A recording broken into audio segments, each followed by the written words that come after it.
growing up, that was a house, a small house with many people, with a lot of noise. So when he's in his living environment and there's a lot of noise, he manages in ways to reduce that noise. And without going too lengthy into the theory, but quite often things that might trigger us, that we struggle with, comes from how we grow up or experiences that we have. So when he's in his home and his environment where he needs to recover, perhaps after a noisy day as well, he would prefer a bit of more solitude and quietness. That you could have fooled me. It just proved my point that you did not have adequate time to assess the accused in order to come to such a conclusion. I'm not sure what is meant, so I cannot comment on that.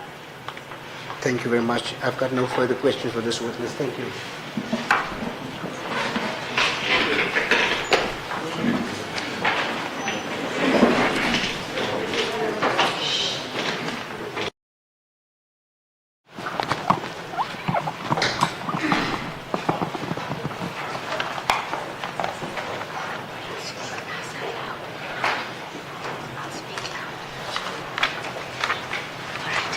Advocate Caesar, before I continue to explain to the witness, I know she's experienced in this regard, but I still have a duty to do so. Are you ready indeed to commence with to start with your cross-examination? I am, Your Worship. All right.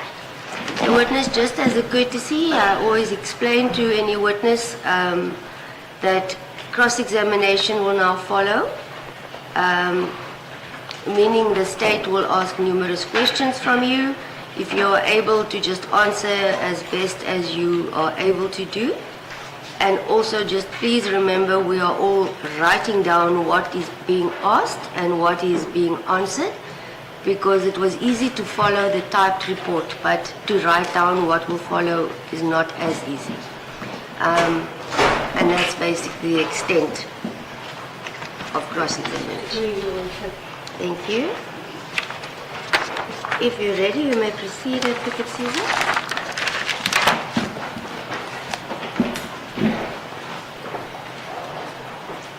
Witness still under oath, Your Worship?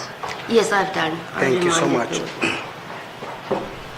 Mrs. Thompson, since you're also admitted as an advocate, a non-practicing advocate, how would you like to be addressed?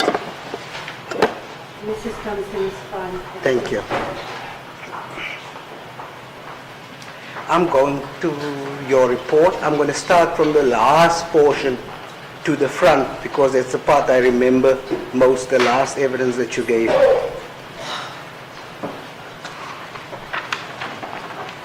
I want you to go to page 41 and 42. That's the last 2 pages of your report where you basically stated the cases that you were involved in and the sentences that were imposed and so on, etc.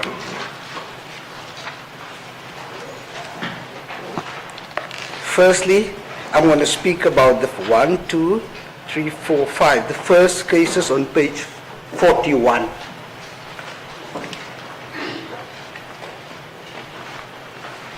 Do you still have the reports of those cases with you?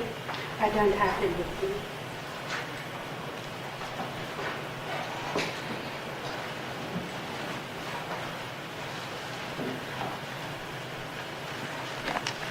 It would have been interesting to see how those reports were compiled in order for me to compare it with your current report, because in most of these reports, in my experience, they are copy and paste jobs. So are you not referring to the case here, but the matters I have done?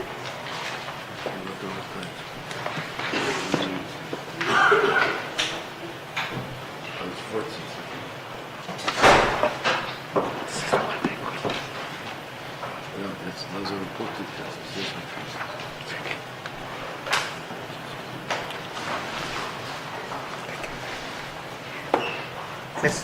Can you go to page 40?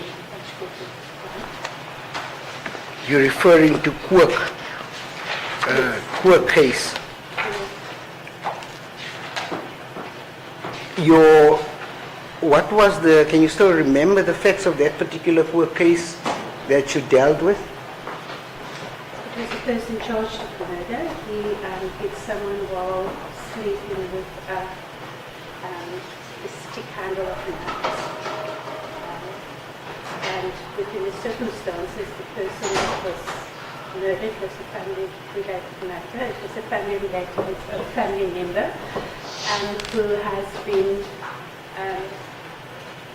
used the word terrorizing his family, putting at risk the safety of his wife and children as well, and have connections in the sense that the person felt helpless and that there would be no help if you reach out to the police because of the deceased person's connections. And then there were from the history a number of mitigating factors that played a role and contributed to the incident when the murder was committed. What was your recommendations in that matter? The recommendation in that matter was to have a reduced sentence, either 2761I or 2761H, considering the circumstances of the individual, and considering some of the detail, the personal circumstances were considered to be substantial and compelling. So a deviation from the minimum sentence with correctional supervision either H or 2761I. So in other words, you recommended one of the sentences in a murder case, basically you recommended that a non-custodial sentence be imposed, one of the sentence options in such a serious offense, such as murder. Considering the specific circumstances of that particular case, there were a number of other murder cases that are also done where imprisonment were recommended with a deviation from the minimum sentences. Do you know if this court matter was ever taken on appeal and what was the outcome thereof? No, I do not know. I would have loved to know. It is a very old matter, so I do not know. Yes, because the sentence, I find it from my experience, that is not usually the kind of sentences that are or imposed in murder cases. Correct. So in Lawton and Ranger, I see the accused was charged there with attempted kidnapping, attempted murder, culpable homicide.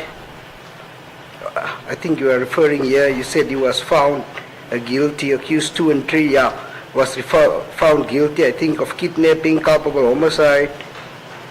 Can you just give us a description as to what transpired there, if you still remember the facts of that particular case?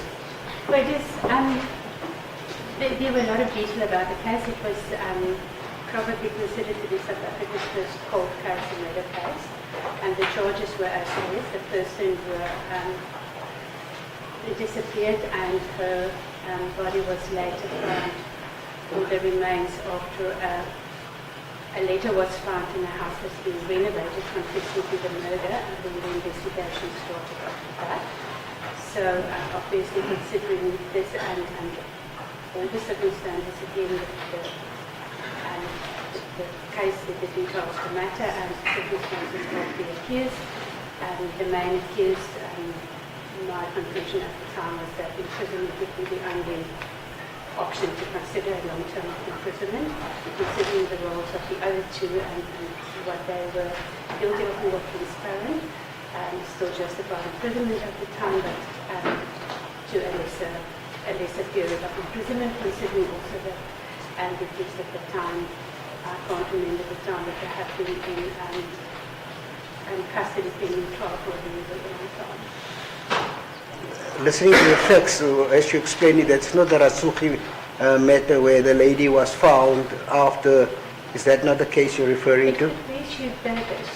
She wasn't found. The remains were found after they had received the letter confessing to the murder. Yes. Yes. Can you recall what was your recommendations? You said. So I had a conclusion to say that imprisonment was the only, a long-term period of imprisonment is the only suitable sentence option, with a lesser period of imprisonment for the two co-accused. I can't remember the detail of the words. So you did recommend that the lesser term, A lesser for the two co-accused, not for the main accused. which one was your client? And all three of them. And you say you don't know what was the term of imprisonment that was imposed. I think the term of imprisonment for the first accused, if I remember correctly, was 30 years. I can't recall for the other two, but it was less than 5 years, if I remember correctly. Less than 5 years, and they were charged, you said, with culpable homicide. Why would that be culpable homicide when this is actually a murder case that we're dealing with? When I have to look into the detail of the case, the court would have found, considering the contribution, that is what it would have been. I apologize, there's a request that you speak louder, please. Oh, sorry. Apologies.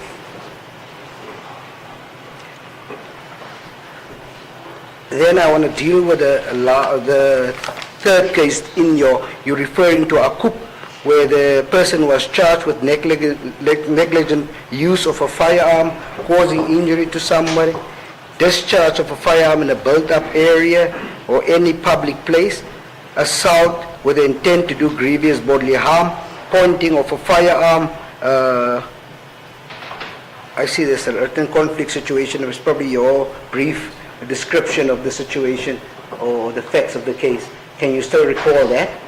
High level, that was, I said, a conflict situation. It was two, what I call it, rivalry families being in conflict situation coming over a period of time. And it arose, the conflict spread over to a public place, and where the incident occurred. And I note, what was your recommendations in that matter?